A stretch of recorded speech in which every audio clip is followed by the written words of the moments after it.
मी महादेवी कालिदास पाटील राहणारे अगोदर जालन्याचीच होते, आता संभाजीनगरला आहे मुलांच्या शिक्षणासाठी. आरसीएम मध्ये का आले आणि का टिकायचं याच्यामध्ये, हा पहिला प्रश्न होता. ज्यावेळेस आरसीएम मध्ये आलं त्यावेळेस मला आरसीएमची काहीच माहिती नव्हती. ज्यावेळेस मला यांनी सांगितलं नाही, डायरेक्ट वस्तू घरात आणून ठेवले आणि मी वापरलेच नाही. मग नंतर मला असं सेमिनार मध्ये नेले. आपल्या सर्वसाधारण माणसं तिथं आपल्या ओळखीचे दिसले आणि ते स्टेजवर आल्यानंतर त्यांनी वस्तूची क्वालिटी सांगितली. ह्या वस्तू वापरल्यामुळे घरात पैसे येतात हे सांगितलं आणि ह्याच्यामुळे आरोग्यही सुधारतं हेही सांगितलं. मग तिथून हळूहळू वस्तू वापरायला सुरुवात केली, सेमिनार अटेंड केले. मग असं हळूहळू चालू असताना मग त्याच्यातून मग पैसे यायला लागले. प्रत्येक लेडीजला वाटतं की आपण काहीतरी काम केलं पाहिजे, हातभार दिला पाहिजे. मी शिवणकाम पण करायची आणि माझं कन्नड शिक्षण झाल्यामुळे मला इथं कुठं जॉब करायची पण संधी नाही. माझं हे शिक्षण आहे पण मला कुठं जॉबलाही जाता येत नव्हतं. मग शिवणकाम माझ्या सासूबाई मी दोघी करायचो. सासूबाई पण खूप कॉल करायचं, त्यांच्यासोबत मी पण करू लागायची. आणि इतके काबाड कष्ट असायचे त्याच्यामध्ये. आम्ही दोघे सासूला मिळून जशा साड्या करायचो, पण मानपाट एक व्हायची. मग तेवढं झालं की मग मला परत दवाखाना करावा लागायचा.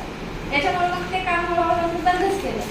हे लोक काम मला काहीतरी ह्यांना सपोर्ट करायचं. घरात हे एकटे कमवत आहेत, बाकीचे बसून जाणारे, मी पण काहीतरी काम केलं पाहिजे ही माझ्याकडे जिद्द होतीच.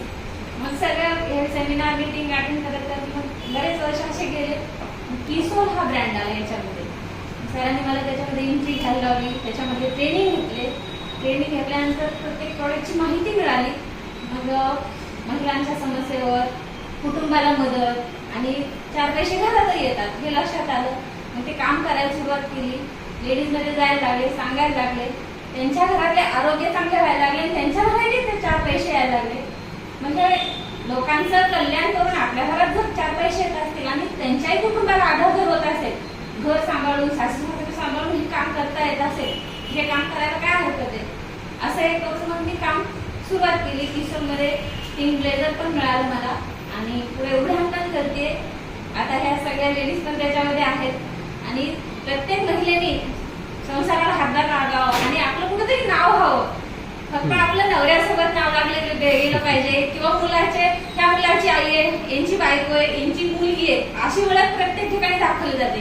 पण किसोलने असं एक संधी दिली की महिलांनी स्वतःचं नाव कमवत आलं पाहिजे, स्वतःच्या नावाने कुणी ओळखलं गेलं पाहिजे. नाही ह्या वेदपाठक मॅडम आहेत, महादेव वेदपाठक मॅडम आहेत, ह्या ओळखीने पुढे समजलं जाते की नाही हे मॅडम आहे. त्याच्यामध्ये किसोलमधला हा मोठा ब्रँड आहे आणि ह्या ब्रँड सोबत ह्या काम करतायत. आणि हायजीन हा एक प्रश्न आहे, महिलांना कुठेही सांगितलं जात नाही.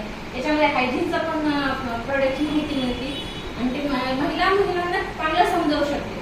आणि हे महिलांमध्ये चर्चा झाल्यामुळं कॅन्सरसारखे आजार आपण घालू शकतो आणि महिलांचे एचबी वाढणं आणि वजन कमी करणं, वजन वाढवणं, ह्या सगळ्या गोष्टीचं न्यूट्रिशन पण आहे.